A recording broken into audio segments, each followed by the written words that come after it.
Aw tulo bɛ adamadenya ani yiriwa radio so HDFM de mankan na. Nin ye aw ka kunnafoliw ye bamanankan na.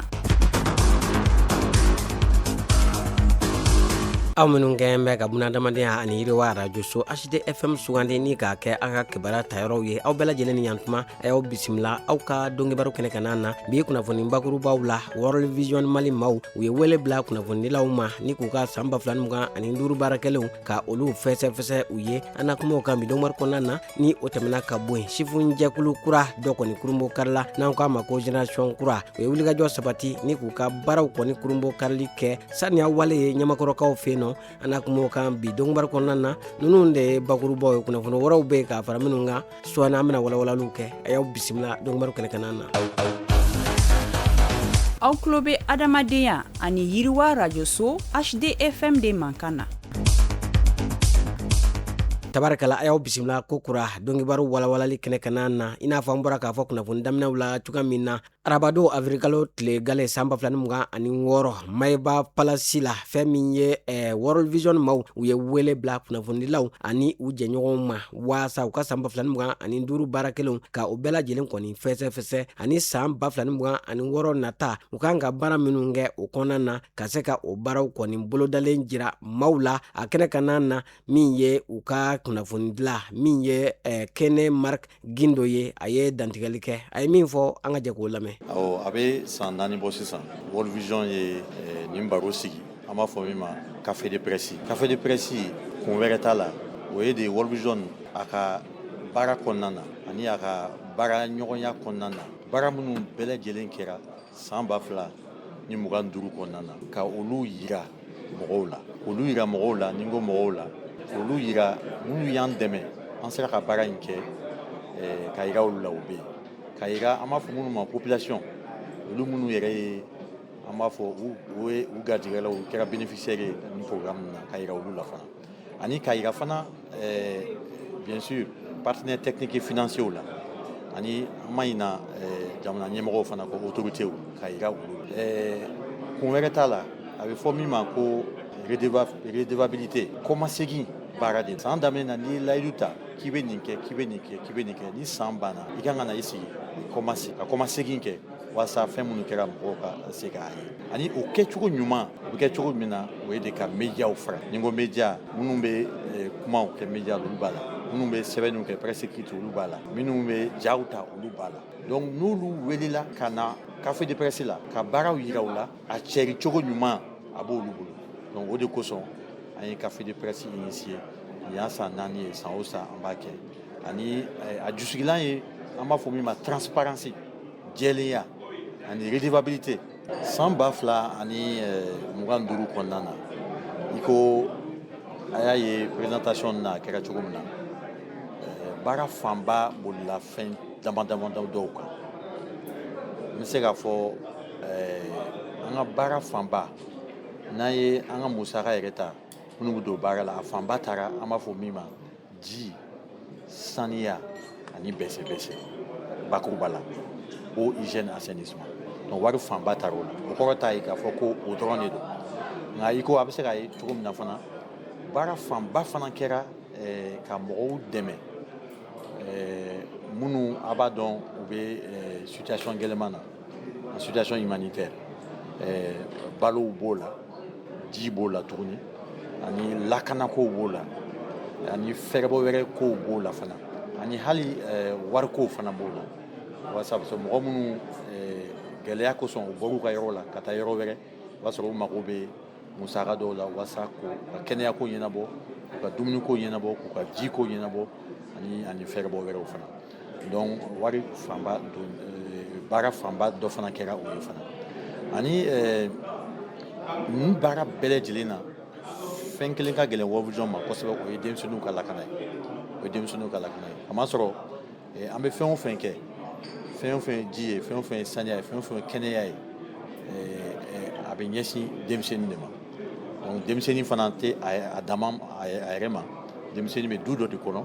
a bɛ togoda dɔ de kɔnɔ a bɛ dugu dɔ de kɔnɔ Generation kura o ye sifin jakulu ye min kɔni ye wulikajɔ kɔni sabati ni k'u ka baaraw kurunbɔ karili kɛ ka bɛn sibiri don marisikalo tile 28 san 2026 u ka baara kurunbɔ karili kɛnɛ kana na u y'a jira k'a fɔ u n'a wulikajɔw kɔni caaman kɛ waasa faso maliba ale bɛ se ka bɔ nɔgɔ la cogoya min na. O de la fɛn min ye jamana ale tɛ se ka bɔ nɔgɔ la ni sifinakaw ma wulikajɔ kɔni sabati. O de la u b'a la ka fɛn min ye wulikajɔ kɔni ɲɛsin sifinakaw ma ka se ka fasoden ɲumanya ka o kɔni jo u la waasa u ka se ka wuli u yɛrɛw ye ni k'u ka sigida hakaja u ka dugu waasa u ka jamana a bɛ se ka bɔ nɔgɔ la cogoya min na. O de la fɛn min ye u ka baaraw kɔni daminɛli u y'a kɛ ni saniya wale kɔni ye. Ɲamakɔrɔ kɔni kɔfɛ u y'a jira k'a fɔ k'u na ɲɛsin Bamakɔ ale kin bɛɛ lajɛlen ma waasa jamana in ale bɛ se ka bɔ nɔgɔ la ni sifinakaw ka wulikajɔw ye. An bɛ taa sofarakaw fɛ yen nɔ min ye wulikajɔ belebeleba kɔni kɛra ni ka dɛmɛ ta k'a ɲɛsin mɔgɔw ma maa minnu ni olu kɔni bɔra u sigiyɔrɔw la ka sababuya kɛ basigibaliya ani gɛlɛyaw kɔni ye. Baloko dɛmɛ de kɛra u ye min ye Norvège jamana olu ka dɛmɛjɛkulu min kɔni bɛ wele ko Norwegian Refugee Council fɛn min ye n'i y'a ta k'a lajɛ u kɔni ye nin kɛ min ye Mopti ale kɔni marabolo la min kɔni kɛkun de ye ka se ka maaw kɔni dɛmɛ maa minnu ni basigibaliya kɛlen don sababuya ye ka degun lase u ma ni k'u bɔ u sigiyɔrɔ kɔni na. Nin dɛmɛ in a musaka bɔra FH maaw kɔni kunna. A laɲini de ye ka se ka ni maa minnu ni u garijɛgɛ donna dɛmɛ in na ka se ka u dɛmɛ k'u ka baloko kɔni sabati ni ka yɛlɛma kɔni don u ka ɲɛnɛmayaw la. Dɛmɛ ninnu bɛ tali kɛ malobɔrɔ kilo 50, sukaro kilo 10, min ye tulu ale litiri 5 ani kɔgɔ kilo 3 bɔɲɔnko maa 200 bɔɲɔnko minnu bɔra u sigiyɔrɔw la olu de kɔni garijɛgɛ donna nin dɛmɛ in na minnu cɛ la musolaka maa 100 ani maa 10 fo ka taa se min ye lojuratɔ maa 6 o kun bɛ dɛmɛ sɔrɔbaga ninnu na. Fɛn min ye n'i y'a ta k'a lajɛ nin ɲɔgɔn dɛmɛ ani nin ɲɔgɔn dɛmɛ a kun de ye maa minnu ni seba tɛ u ye jamana kɔnɔna na u ka se ka bɔ nɔgɔ la. Ka kɛ ni bingani wale min ni o kɔni tara ka farabugu kɔni sɛgɛrɛ min ye du caman de bɛ minnu kɔni bolila ka taa u kun kalifa dɔgɔfiri ani sogolo o maa minnu ni u taara u kun kalifa gɛlɛya caman de kun bɛ u setuma nin yɔrɔ in na ka sababuya kɛ min ye sigiyɔrɔko ani fo ka taa se sanuyako kɔni mɔ. O de la wulikajɔ jɛkulu min bɛ ka se ka kɔngɔ kɔni kɛlɛ n'an k'o ma ko action contre la faim maaw olu de wulila ni ka u cɛsiri u ka projet min ni o kɔni ɲɛsinnen don maa ɲɛgan baatɔw mɔ ani maa minnu bɔra u sigiyɔrɔw la ka se ka olu kɔni dɛmɛ. A musaka bɔra an ka jamana ɲɛmayaso kunna min bɛ wele ko Direction Générale de la Protection Civile ani min ye buna adamadenya dɛmɛ jɛkulu minnu bɛ bɔ nanzaralagun kan olu kɔni ka jɛkulu fɛ n'an ko a ma ko ECHO fɛn min ye u ye kunsɔrɔyɔrɔ 50 bɔɲɔnko ka taa se ɲɛgɛn 43 bɔɲɔnko u y'o de kɔni jɔ k'a di ni maa ninnu ma ni maa minnu ni gɛlɛya kɛra sababuya ye ka u bɔ u sigiyɔrɔw la waasa u bɛ se ka kɛnɛya sɔrɔ cogoya min na ni ka kunsɔrɔyɔrɔ sɔrɔ. An bɛ taa Tɔnbukutukaw fɛ yen nɔ l'INFP ale ka cɛsiri ni a ka dɛmɛ hukumu kɔnɔna na baɲumankɛ tɔn caman bɛ yen olu kɛn bɛ ka wulikajɔ kɔni sabati Tɔnbukutu kɔnɔna na ni ka gɛrɛntɛ ni tɔɔrɔjugu min bɛ ta ka maaw kɔni sɛgɛrɛ ka o waleyaw kɔni kɛlɛ n'an ko ma ko violence basée sur le genre. Fɛn min ye n'i y'a ta k'a lajɛ sigida jɛkulu olu kɔni caman ye u cɛsiri ni ka se ka fɛn min ye u sinsin ka maaw kɔni dɛmɛ maa minnu ni olu bɛ nin tɔɔrɔya ninnu kɔni sɔrɔ kɛrɛnkɛrɛnnenya la u ka jɛkulu 4 bɔɲɔnko bɛ yen Tɔnbukutu yɛrɛ kɔni kɔnɔna na minnu kɔni bɛ nin cɛsiri in na u kɔkɔrɔma donnen don l'INFP maaw kɔni fɛ fo ka taa se min ye Civil Protection and Humanitarian Aid olu kɔni ka musaka bɔli o kɛra sababuya ye ka se ka u ka baaraw kɔni nɔgɔya u bolo. San 2025 kɔni kɔnɔna na jateden minnu kɔni sɔrɔla o y'a jira k'a fɔ maa 1498 bɔɲɔnko ko dankari wale kɔni taara ka olu de kɔni sɛgɛrɛ minnu kɔni cɛ la 100 sigi la maa 69 olu ye musolakaw ye 29 o kɔni ye bogotiginw ye minnu si tɛ tɛmɛ san 18 bɔɲɔnko kɔni kan.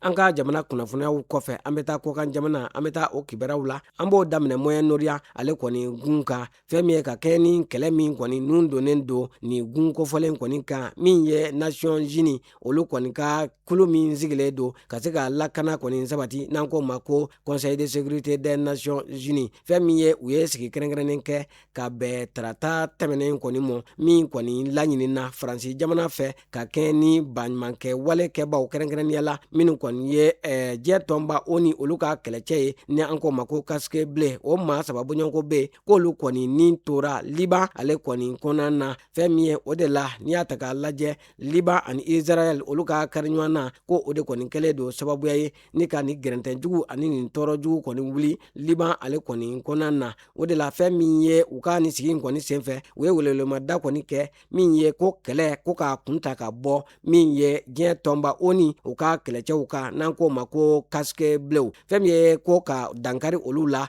ko o b'a jira k'a fɔ buna adamadenya sigi bɛ sariya minnu kɔni kan ko o bɛ dankari o la o kibara kɔni lasera min ye diɲɛ tɔnba ONU ale ka secrétaire général Antonio Guterres kɔni fɛ a ka laseli dɔ kɔni senfɛ.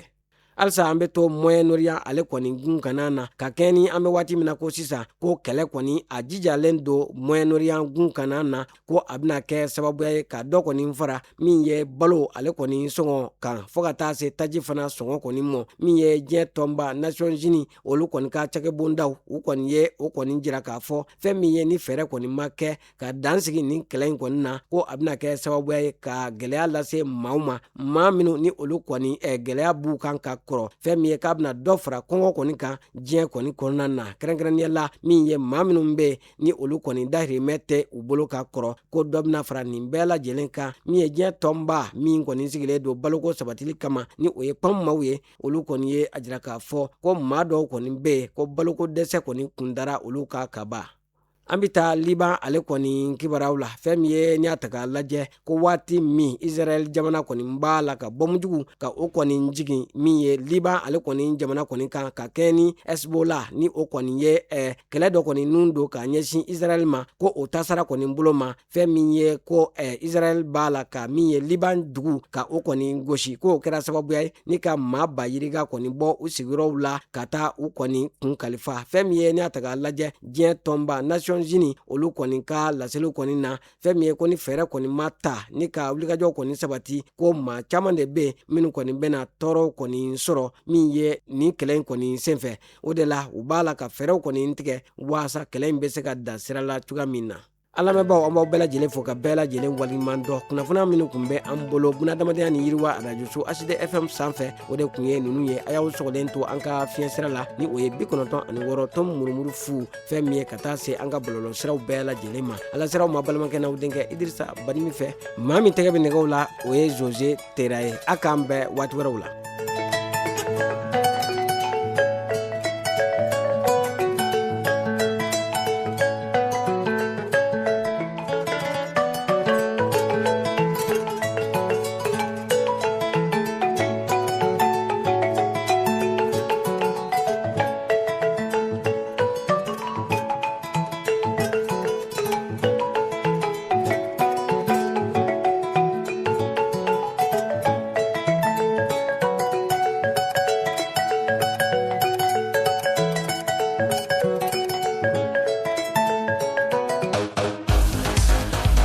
Aw tulo bɛ adamadenya ani yiriwa rajoso HD FM de mankan na.